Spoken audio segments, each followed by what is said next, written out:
सृष्टि में बहुत से रहस्य हैं, लेकिन एक रहस्य ऐसा है जिसे जानने के लिए स्वयं महादेव को अपने नाम, अपने रूप और अपने परिवार तक का त्याग करना पड़ा। जिस सत्य को देवताओं से भी छिपाया गया, उसे दो साधारण से पक्षियों ने सुन लिया और वही अमर हो गए। एक दिन माता पार्वती ने महादेव के गले में विराजमान मुंडमाला को देखा। हे स्वामी, आप काल से परे हैं। मृत्यु आपको स्पर्श नहीं कर सकती। हर जन्म में नया शरीर धारण करती हूँ। हर बार आपको पाने के लिए तप करती हूँ और फिर समय मुझे आपसे अलग कर देता है। क्या इस वियोग का कोई अंत नहीं? क्या अमृता का कोई रहस्य नहीं? ये कोई साधारण प्रश्न नहीं था। ये शक्ति का शिव से अपने अधूरेपन का विलाप था। महादेव मौन हो गए, क्योंकि जो उत्तर वे देने वाले थे वह सृष्टि की सीमाओं से भी परे था। यह ज्ञान साधारण स्थान पर नहीं दिया जा सकता।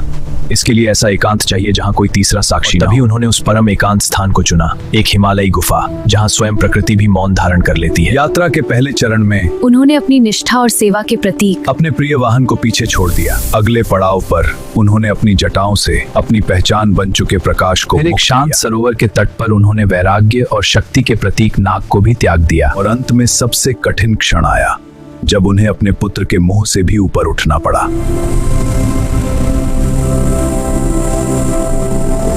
उस गुफा में महादेव ने अमर कथा आरंभ की। यह कोई कहानी नहीं थी, यह ब्रह्मांड का सत्य था। मंत्र, ऊर्जा और ज्ञान एक साथ प्रवाहित हो रहे थे। कथा इतनी गूढ़ थी कि माता पार्वती का जागृत मन धीरे धीरे ध्यान में लीन हो गया। महादेव को हर क्षण हूं की ध्वनि सुनाई देती रही। उन्हें लगा कि पार्वती ही सुन रही हैं, पर सत्य कुछ और था। गुफा के एक कोने में दो छोटे से अंडे रखे थे। उनसे निकला एक कबूतर का जोड़ा। वे उस ब्रह्मांडीय सत्य को सुन रहे थे। जब कथा समाप्त हुई और महादेव ने देखा कि पार्वती तो ध्यान में है, तो फिर मेरे इस परम रहस्य को किसने सुना? उनकी दृष्टि उन नवजात कबूतरों पर पड़ी। त्रिशूल उठा, पर हाथ रुक गया। महादेव ने सोचा, यदि मेरे ही शब्दों से ये अमर हुए हैं तो इन्हें नष्ट करना मेरे ही सत्य को झूठा सिद्ध करना होगा। तुम जीवित रहोगे।